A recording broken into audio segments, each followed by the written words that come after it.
Computer মাদারবোর্ডে বিভিন্ন card এবং অন্যান্য কম্পোনেন্টস সবগুলি সংযোজনের পর এবং মাদারবোর্ডটি কেসিংয়ে অ্যাসেম্বল করেছি আমরা। এছাড়া কেসিংয়ের সাথে আমরা হার্ড ড্রাইভ, অপটিক্যাল ড্রাইভ ইত্যাদিও সংযোজন করেছি। এখন মাদারবোর্ডের বিভিন্ন কানেক্টরের সাথে বিভিন্ন কেবল, পাওয়ার সাপ্লাই থেকে পাওয়ার কেবলগুলি কানেক্ট করতে হবে। পাওয়ার সাপ্লাই থেকে বিভিন্ন ধরনের কেবল প্লাগ, যেমন এটি হচ্ছে ATX 24 পিনের পাওয়ার কেবল। এটিকে মাদারবোর্ডের 24 পিন কানেক্টরের সাথে সংযোজন করতে হবে। এর মাধ্যমে পাওয়ার সাপ্লাই থেকে মাদারবোর্ডে পাওয়ার যাবে। এটি 24 পিন ATX কানেক্টর মাদারবোর্ডের।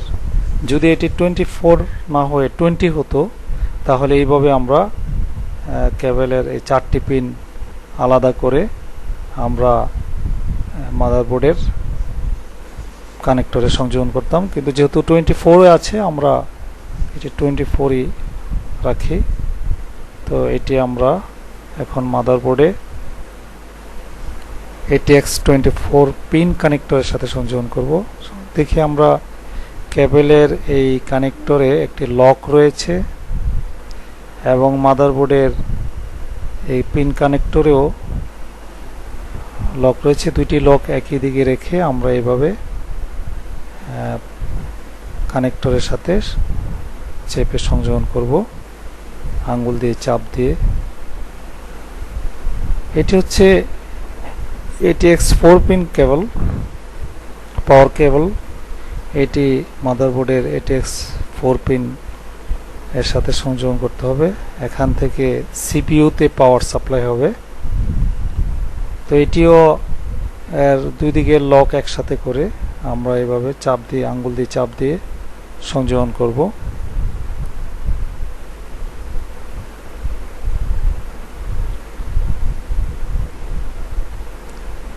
এটি হচ্ছে পাওয়ার, USB-তে পাওয়ার দেওয়ার জন্য পাওয়ার কেবলের প্লাগ। এটিকে আমরা মাদারবোর্ডের USB কানেক্টরের সাথে সংযোজন করব।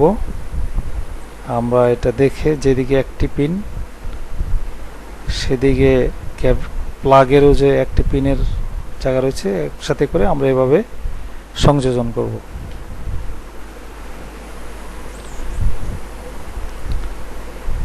এগুলি হচ্ছে ফ্রন্ট প্যানেল, অর্থাৎ কেসিং এর সামনে যে switch, power switch, reset, HDD, লেট ইত্যাদিতে পাওয়ার দেওয়ার জন্য মাদারবোর্ডের এই LED কানেক্টর রয়েছে বিভিন্ন, ফ্রন্ট প্যানেল কানেক্টর বিভিন্ন কালারের। এগুলিতে আমরা সংযোজন করব। একে জাম্পার সেটিং বলা হয়। ম্যানুয়াল দেখে আমরা সংযোজন করতে পারি। কেবল কানেক্টরগুলিতে নাম এবং প্লাস মাইনাস চিহ্ন দেওয়া আছে। সাধারণত সাদা কালারটি হচ্ছে মাইনাস এবং অন্য কালারগুলি প্লাস। আমরা এইভাবে দেখে, ম্যানুয়াল দেখে আমরা এখানে খুব সাবধানের সাথে সঠিকভাবে স্থাপন করব।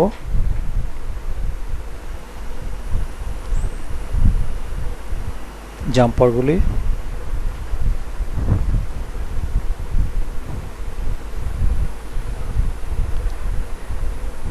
এইভাবে আমরা বিভিন্ন কেবলগুলি সংযোজনের পর আমরা কেবলগুলি সুন্দরভাবে সাজিয়ে রাখব, যাতে কোনো কেবল এক্সট্রা অংশ কুলিং ফ্যান অথবা হিটসিঙ্কের উপরে না থাকে। প্রয়োজনে আমরা কেবলগুলো এইভাবে একসাথে করে রাখব। এইভাবে সব কিছু সঠিকভাবে সংযোজন করার পর কেসিংয়ের ঢাকনাটি লাগাতে হবে। তা আমাদের কেসিং একটি কুলার রয়েছে। কুলার পাওয়ার দেওয়ার জন্য এইভাবে পাওয়ার সাপ্লাই থেকে যে কানেক্টর সেটি আমরা এভাবে সংযোজন করতে পারি। সংযোজন করার পর আমাদের কেসিংয়ের ঢাকনাটি এভাবে সঠিকভাবে লাগিয়ে হালকা করে চাপ দিয়ে আমরা একটু এইভাবে, তারপরে আমরা স্ক্রু, এখানে যেহেতু থাম্ব স্ক্রু আমরা হাত দিয়েই দিতে পারি।